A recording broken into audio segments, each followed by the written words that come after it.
नमस्कार, the wire में आपका स्वागत है। मैं हूं आरफा खानम शेरवानी। एक दिन दो वाक़ये। कानपुर के एक स्कूल का जिक्र है जहां पर कुछ पेरेंट्स को इस पर आपत्ति थी कि क्यों एक स्कूल में इस्लामी जो कलमा है वो पढ़ाया जा रहा है, और इसको लेकर वो स्कूल पहुंचे इस कंप्लेंट को लेकर, इस शिकायत को लेकर। जिसके बाद स्कूल के जो एडमिनिस्ट्रेशन था उसने कहा कि सिर्फ एक धर्म नहीं, चारों धर्म, हिंदू, मुस्लिम, सिख, ईसाई, इन चारों धर्मों की प्रेयर्स हम पढ़ाते हैं।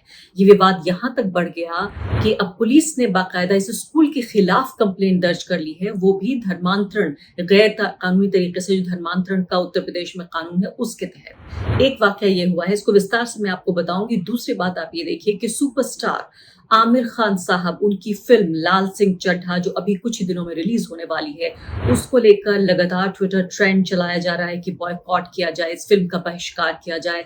अगर फिल्म देखने आप 500 रुपए जा रहे हैं, 500 रुपए का टिकट ले रहे हैं, पॉपकॉर्न भी खरीदेंगे, किसी भले काम में इस पैसे को लगाया जाए। जो दक्षिणपंथी भगवा समूह हैं वो लगातार आमिर खान के खिलाफ ये ट्रेंड चला रहे हैं। आमिर खान ने सफाई पेश की और ये कहा कि कुछ लोगों को लगता है कि मैं भारत को पसंद नहीं करता, लेकिन दरअसल सच्चाई ये है कि मैं भारत को पसंद करता हूँ, इससे प्यार करता हूँ।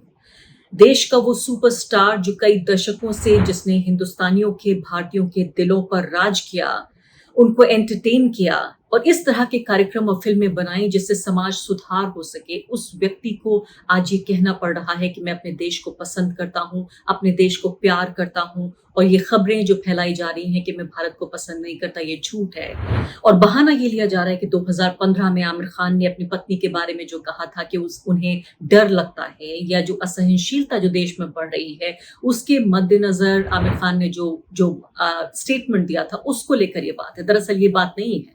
सिर्फ फर्क इतना ही इन दोनों वाक्यों में कि एक धर्म जो इस्लाम धर्म है, इस्लाम धर्म के जो मानने वाले हैं भारत में, हर तरीके से जो दक्षिणपंथी समूह हैं, वो ये कोशिश कर रहे हैं, और खासकर ऐसे वक्त में जबकि सत्ता में वो लोग उच्चतम पदों पर बैठे हुए हैं, उनका प्रभाव इस तरह का है कि वो किसी को भी आबाद और बर्बाद कर सकते हैं। चाहे वो ये स्कूल हो, चाहे आमिर खान की फिल्म हो, चाहे वो व्यक्ति हो जिसका कोई कसूर ना हो, और चाहे वो व्यक्ति हो शायद जिसका कोई दोष हो।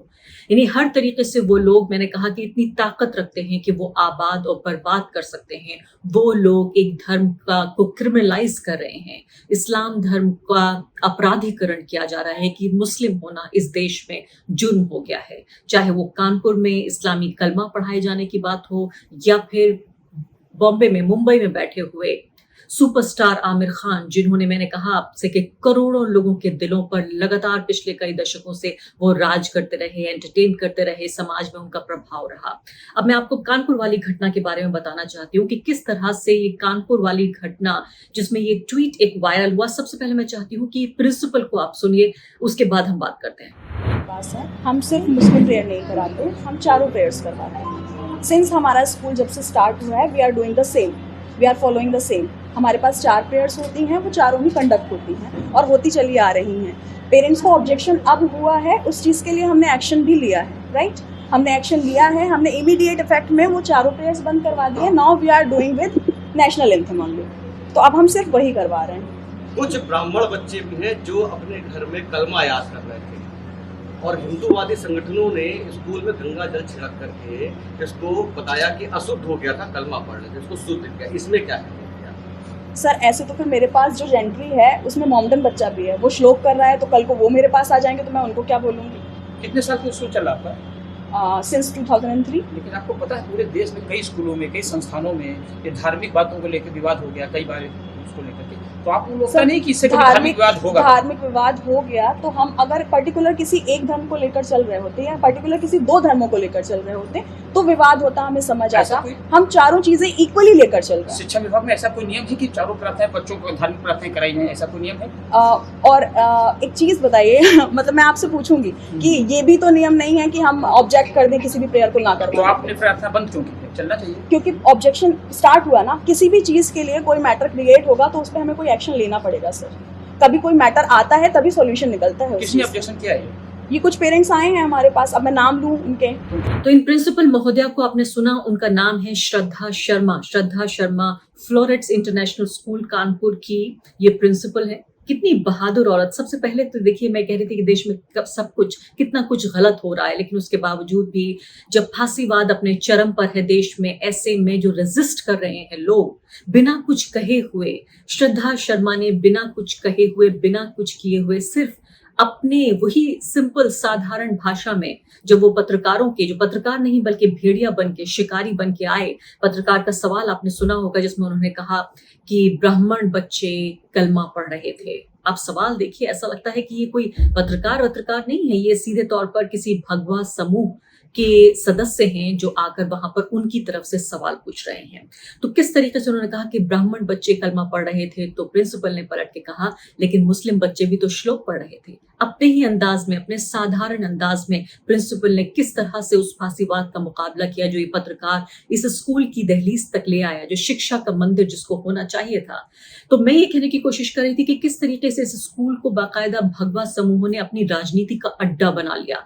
बीजेपी के जो स्थानीय नेता है वो भी वहां पर पहुंच गए, जो विश्व हिंदू परिषद के लोग हैं वो भी वहां पर पहुंच गए, और अब ये कहा जा रहा है कि चूंकि यहाँ पे कलमा पढ़ाया गया इसलिए अब इस जगह का शुद्धिकरण किया गया है गंगा जल से। ये बात उन्होंने कही, हमारे संवाददाता सुमेधा पाल को बताया। तो सुमेधा पाल को ही ये जो स्कूल की डायरी है, आप इसकी तस्वीर देखिए, स्कूल की डायरी में जो तमाम जो प्रार्थनाएं हैं, जो प्रेयर्स हैं, जो 4 बड़े मजहब हैं, धर्म है भारत में, उनको लेकर जो गायत्री मंत्र भी पढ़ाया गया, सांची वाणी भी पढ़ाई जाती थी, वहां पर गाई जाती थी, दुआ भी होती थी, प्रतिज्ञा भी होती थी और द प्लेज भी होती थी। यानी कोशिश ये की गई कि सबको इंक्लूड किया जाए, सभी धर्मों का, चूंकि भारत में आप जानते हैं कि जो धर्मनिरपेक्षता का जो पूरा कॉन्सेप्ट है, जो नेहरू की धर्मनिरपेक्षता है, जो हमारा संविधान भी जिस बात की बात करता है, वो धर्म की अनुपस्थिति नहीं है, एब्सेंस ऑफ रिलीजन नहीं है, बल्कि तमाम धर्मों को शामिल करना, तमाम धर्मों का समावेश होना। हमारे भारत में जो डेफिनेशन है, परिभाषा है धर्मनिरपेक्षता की, वो पश्चिमी देशों से अलग है, जहां पर माना जाता है कि जो धर्म का एब्सेंस ऑफ रिलीजन वो धर्मनिरपेक्षता है। हमारे यहाँ तमाम धर्मों को मानना, प्लूरलिज्म जिसे कहा जाता है, तमाम धर्मों का साथ आना, उनका एक तरह से सिनर्जी में आना। जैसे स्कूल, ये कानपुर का जो स्कूल है, ये एक परफेक्ट डेफिनेशन है कि जो हमारे देश में धर्मनिरपेक्षता की जो परिभाषा है। लेकिन आज धर्मनिरपेक्षता को, एक धर्म को, उसके मानने वाले लोगों को किस तरह से क्रिमिनलाइज किया जा रहा है, बाकायदा मैं कहूंगी लिटरली शब्दशः, क्योंकि इस स्कूल के खिलाफ प्रिंसिपल के इस स्टैंड लेने के बाद स्कूल के खिलाफ FIR दर्ज की गई उत्तर प्रदेश में, उत्तर प्रदेश पुलिस ने, जिसमें बाकायदा यूपी का जो prohibition of unlawful conversion of religion act 2021 में बना, जिसको कि लव जिहाद का कानून भी कहा जाता है, उसके खिलाफ sections 295A of IPC Indian penal code और सेक्शन 51, इन दोनों धाराओं के तहत ये मुकदमा दर्ज किया गया, इन दोनों सेक्शंस के तहत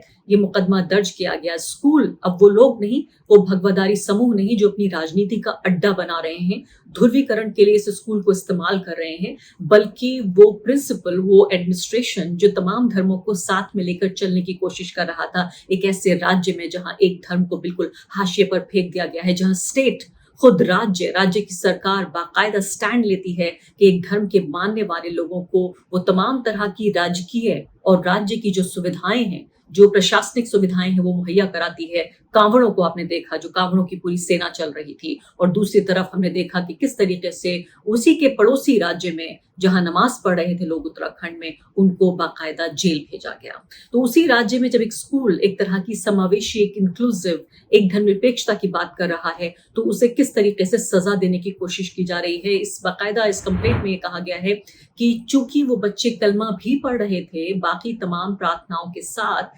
इसलिए इस स्कूल को सील किया जाए, ये मांग की गई है। और ये कहा जा रहा है कि बच्चों के दिल में धर्मांतरण का बीज बोया जा रहा है। सबसे बड़ी बात यह हैरानी होती है, एक ऐसा देश जहां पर 100 करोड़ हिंदू आबादी है, वहां पर एक धर्म को, उस धर्म को जहां की बहुसंख्यक हिंदू आबादी है, वहां उस धर्म के मानने वाले लोगों के बीच इतनी असुरक्षा कैसे पैदा कर पाए, कैसे अल्पसंख्यक समुदाय के खिलाफ बहुसंख्यक समुदाय के मन में, हिंदू समुदाय के मन में मुस्लिम समुदाय के खिलाफ एक असुरक्षा की भावना पैदा की गई कि देखिए, यही अगर धर्मांतरण हो जाएगा तो मुसलमान ज्यादा हो जाएंगे आबादी में, देखिए हिंदुओं से ज्यादा उनकी तादाद बढ़ जाएगी। क्योंकि धर्मांतरण का जो बीज है, धर्मांतरण की जो पूरी जो समस्या जो खड़ी की गई है कि धर्मांतरण की कोशिश की जा रही है, ये इसी जो पूरी दलील है इस पर बेस्ड है, इस दलील पर बुनियाद है इसकी कि आबादी कम हो जाएगी हिंदू धर्म के मानने वाले लोगों की। तो आज का दिन बड़ा ही दुखदाई है जहां पर एक स्कूल को सिर्फ इसलिए सजा दी जा रही है, कोर्ट कचहरी में, पुलिस थानों में घसीटा जा रहा है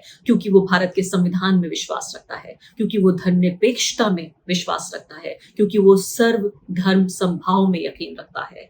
एक तरफ ये स्कूल, दूसरी तरफ सुपरस्टार आमिर खान जिनको कहना पड़ रहा है कि मैं अपने देश से प्यार करता हूँ। आज हम अपने देश को एक ऐसे मकाम पर ले आए हैं जहां पर बहुसंख्यकवाद, मेजॉरिटेरियनिज्म की जो राजनीति है, ये मेजॉरिटेरियनिज्म की राजनीति अब फासीवाद की तरफ हमें धीरे धीरे नहीं बहुत तेजी से ले जा रही है, जहां एक पूरे के पूरे धर्म का एक तरह से देखा जाए तो अपराधीकरण, क्रिमिनलाइजेशन किया जा रहा है। द वायर के और वीडियोस देखने के लिए सब्सक्राइब करें और बेल आइकन पर क्लिक करें। स्वतंत्र पत्रकारिता की आर्थिक मदद करने के लिए डिस्क्रिप्शन में दिए गए लिंक पर जाएं और अपनी राशि चुनें।